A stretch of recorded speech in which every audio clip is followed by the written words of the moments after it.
Our pool is my happy place.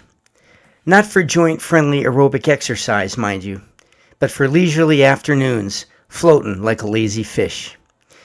Even though I'm not an Aquarius, immersion in the water rejuvenates and centers me like nothing else. In the glorious months of summer, particularly in the hottest days of July and August, the water is at its best, sparkling and refreshing.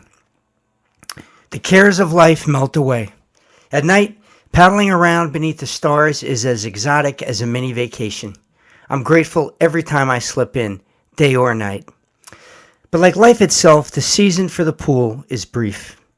The water is typically inviting enough by early June or so. In some years, I can use it all the way until late October, but it's truly at its peak only until Labor Day, when the water is the warmest and the days still feel like summer. Every year, this holiday seems to be the season's last bow, the final curtain call. Despite whatever the temperature may spike to in the handful of days that follow, summer's finale is evident to anyone with eyes to see. The sun slackens, the light diffuses, the days shorten.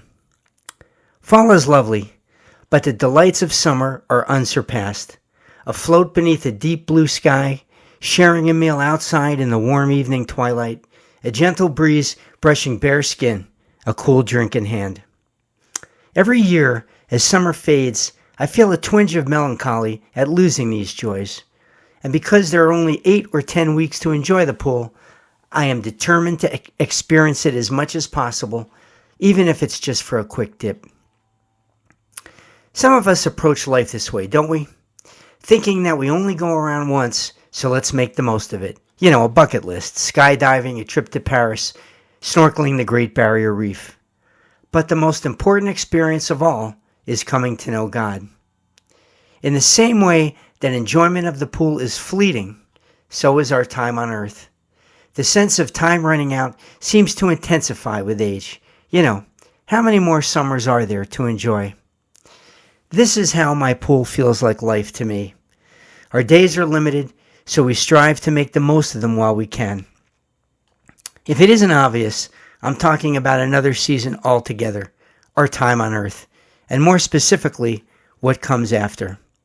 I don't pretend to know anything with certainty about what's next, but here is something that Jesus said in John 14.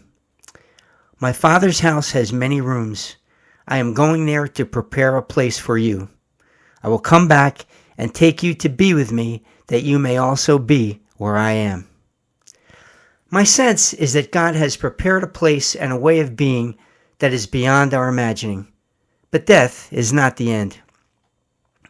I was a Presbyterian for decades before I noticed the church's position on the hereafter, and I'm happy to report that it rings true to me. This is an excerpt. Presbyterian theology generally holds that at death, the souls of believers immediately enter into God's presence, experiencing a state of perfect holiness and glory. There is no purgatory, and salvation is a gift from God, not earned through works. The focus is on the victory over death through Jesus Christ and the hope of the resurrection.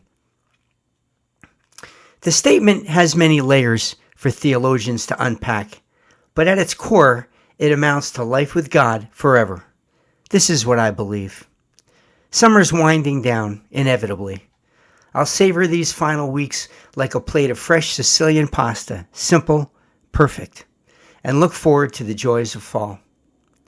The song pairing is Daddy's Summertime, a snapshot of my childhood summers, naive, innocent days outdoors, carefree and unburdened, that I once shared with my daughter one long ago summer afternoon while she sat inside, glued to her phone, and not listening at all. Until next time, stay safe, be brave, and keep walking in the light.